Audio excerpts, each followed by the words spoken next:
You went after the job of directing the Harry Potter movies pretty fiercely, and it was a hotly contested job. What made you want the gig so badly?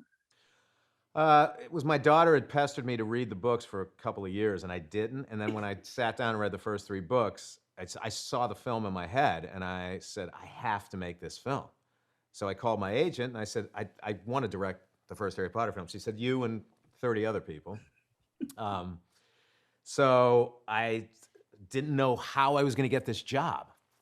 So I said to my agent, make sure that I'm the last meeting. In other words, after all the other directors have been interviewed, I want to be the last guy in the room. And I took that was about 10 days. I took those 10 days and took the script and basically rewrote. Steve Kloves wrote a brilliant script, but I rewrote a director's version. So I filled it with tone, how I was going to move the camera, what the sets were going to look like. And I went into the Warner Brothers meeting and basically put the script on the table and said, look, I've rewritten this for you for free, which nobody does in Hollywood, by the way.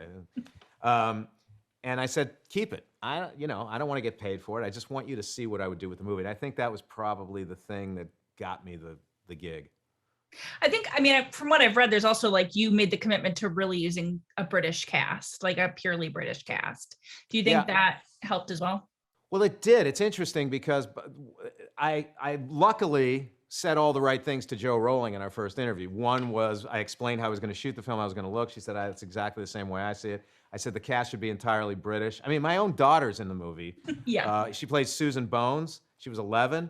She's in 60, 70 days of the first movie, same in the second movie, and she didn't utter a word because she's not British. So we stuck to our guns in that respect. But these days, now everybody from London is coming over and doing television shows with an American accent. So maybe I'd be a little more open today. But think about all those actors who got to work because of that movie, like all these amazing British character actors that have expanded their universe. Yeah.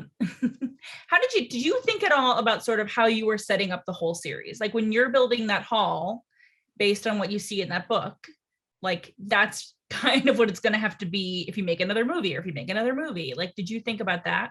Yeah, because I knew at the time I thought I would be directing all 7, and not having realized how exhausting directing the first 2 was, physically, mentally, not seeing my family. But at the same time, I knew that I had to create these sets along with my production designer and my art director that would stand the test of time. And I had seen the way I thought these sets should look in my own head. So with the help of great illustrators and great people, we were able to bring the world to life. And I knew after I walked into the Great Hall the first time, I thought, this can definitely last for 7 movies. This is classic. It's timeless.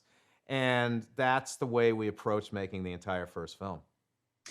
I love Alan Rickman as Snape, and we have since lost him. What do you remember about him embodying that role and working with him? I remember David Heyman, the producer, and myself. We had to do the British actors' dinner tour for quite some time. We went out to dinner with Richard Harris to convince him, Maggie Smith to convince her. Alan Rickman was the same, and he was reluctant because he didn't want to be typecast as a villain, particularly after Die Hard, and I guess Robin Hood, I think.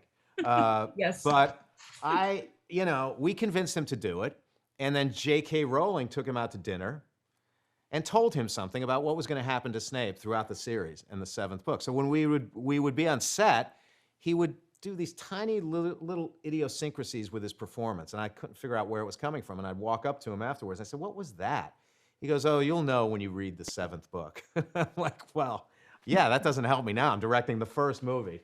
But now that I've seen everyone else in the world, yeah. Yeah. So once I read the 7th book, I thought, "Oh, that was brilliant. His choice."